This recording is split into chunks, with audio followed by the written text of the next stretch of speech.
Hello friends, welcome to Hyderabadi రుచులు. ఈరోజు మనం ఒక మంచి టైం సేవింగ్ టిప్ చూద్దాము. అంటే మనం చాలా కర్రీస్కి చింతపండు పులుసు వాడుతుంటాం కదా. సాంబార్ కానీ, పచ్చి పులుసు కానీ, పప్పుచారు కానీ, లేదా పులుసు కూరలకు కానీ మనకు చింతపండు గుజ్జు అవసరం కదా. ఎవ్రీ టైం చింతపండు నానబెట్టి రసం తీసుకొని వాడుతుంటాము. ఒక్కొక్కసారి చింతపండు నానబెట్టడము మర్చిపోతుంటాము. చింతపండు గుజ్జు తీసుకోవడానికి కూడా మనకి టైం ఉండదు. అలా కాకుండా ఒక్కసారి ఇలా ప్రిపేర్ చేసి పెట్టుకుంటే మీరు ఏ కూరలోనైనా ఎప్పుడంటే అప్పుడు వాడుకోవచ్చు. ఏదైనా పులుసు కూరల్లో వేసుకోవచ్చు, పులిహోర చేసుకోవచ్చు, ఎలాగైనా యూజ్ చేసుకోవచ్చు. కొంచెం టైం తీసుకొని ఒక్కసారి ప్రిపేర్ చేసి పెట్టుకుంటే 1 year పైనే వాడుకోవచ్చు.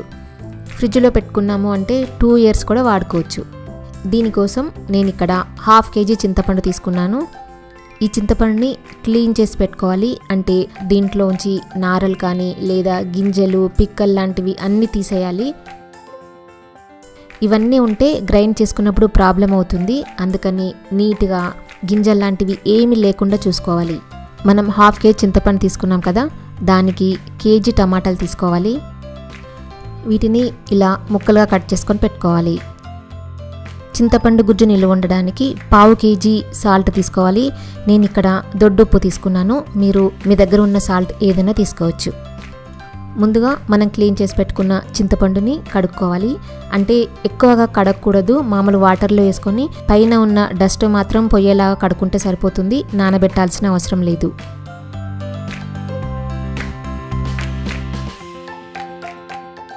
ఇలా డస్ట్ పోయే వరకు కడిగి స్ట్రైనర్లో వేసుకోవాలి. ఇప్పుడు ఈ చింతపండుని ఉడికించుకోవాలి. ఒక మందపాటి ప్యాన్ తీసుకోవాలి. దాంట్లో మనం కడిగిన చింతపండు వేసుకోవాలి. తర్వాత దీంట్లో టమాటా ముక్కలు వేసుకుని ఉడికించుకోవాలి. ఇంకా వాటర్ పోయాల్సిన అవసరం లేదు. ఈ టమాటాల్లో ఉన్న వాటర్తోనే ఉడికిపోతుంది.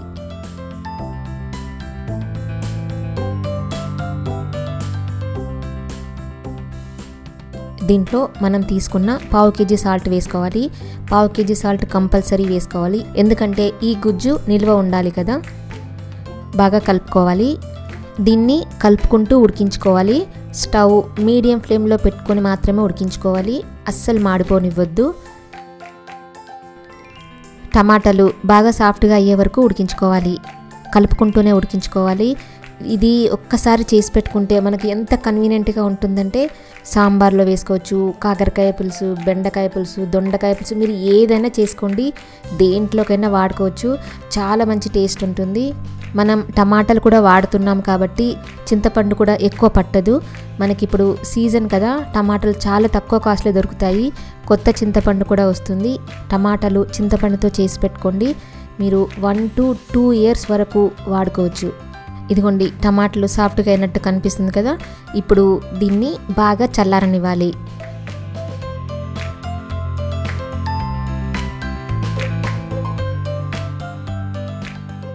బాగా చల్లారిన తర్వాత గ్రైండర్లో వేసుకొని గ్రైండ్ చేసుకోవాలి. అంటే మామూలుగా మిక్సీలో కూడా వేసుకొని రుబ్బుకోవచ్చు, కానీ కొంచెం కష్టం అవుతుంది. గ్రైండర్లో అయితే బాగా మెత్తగా గ్రైండ్ అవుతుంది, బాగుంటుంది. అందుకని నేను గ్రైండర్లో వేసుకున్నాను. మీరు కావాలనుకుంటే మిక్సీలో వేసుకొని కూడా రుబ్బుకోవచ్చు. ఇదిగోండి, ఇలాగా బాగా పేస్ట్ అయిన తర్వాత ఒక 8 కంటైనర్లో పెట్టుకోవాలి. అది కూడా గ్లాస్ జార్లోనే పెట్టుకోవాలి. ప్లాస్టిక్ది కానీ మెటల్ది కానీ అస్సలు వాడొద్దు. గ్లాస్ జార్లోనే పెట్టుకోండి. మూత పెట్టుకుని అస్సలు తడి తగలనివ్వకుండా వాడుకోవాలి. దీన్ని మామూలుగా మనం బయట పెట్టుకున్నా ఉంటుంది, కాకపోతే చింతపండు కదా నల్లబడుతుంది. మీరు ఫ్రిడ్జ్లో పెట్టుకున్నారు అంటే అస్సలు కలర్ మారకుండా 1 to 2 years వరకు వాడుకోవచ్చు. ఏ పులుసు కూరలోనైనా వాడుకోవచ్చు. అప్పటికప్పుడు పులిహోర చేసుకోవాలనుకుంటే ఇంకా బాగుంటుంది. వర్కింగ్ ఉమెన్కైతే బాగా యూజ్ అవుతుంది. ఈవెన్ ఇంట్లో ఉన్న వాళ్ళకు కూడా చాలా కన్వీనియంట్గా ఉంటుంది. మీరు కూడా ట్రై చేసి మీకు ఎంత కన్వీనియంట్గా అనిపించిందో కింద కామెంట్ సెక్షన్లో కామెంట్ పెట్టండి. Thank you for watching.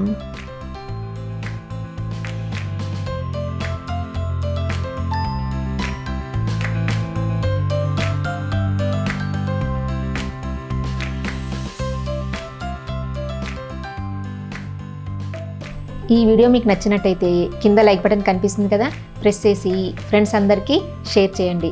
Suggestions ఏమైనా చెప్పాలనుకుంటే కింద కామెంట్ సెక్షన్లో కామెంట్ పెట్టండి. నా ఛానల్ని ఎవరైనా సబ్స్క్రైబ్ చేయని వాళ్ళు ఉంటే తప్పకుండా సబ్స్క్రైబ్ చేయండి. కొత్త వీడియో నోటిఫికేషన్స్ కోసం పక్కనున్న బెల్ బటన్ని క్లిక్ చేయడం అస్సలు మర్చిపోవద్దు. ఇంకా కొత్త రెసిపీస్ కోసం కానీ టిప్స్ కోసం కానీ హైదరాబాద్ రుచులు వెబ్సైట్ని విజిట్ చేయండి. దాంట్లో ఉన్న కుక్ బుక్ని డౌన్లోడ్ చేసుకోవచ్చు. Thank you for watching.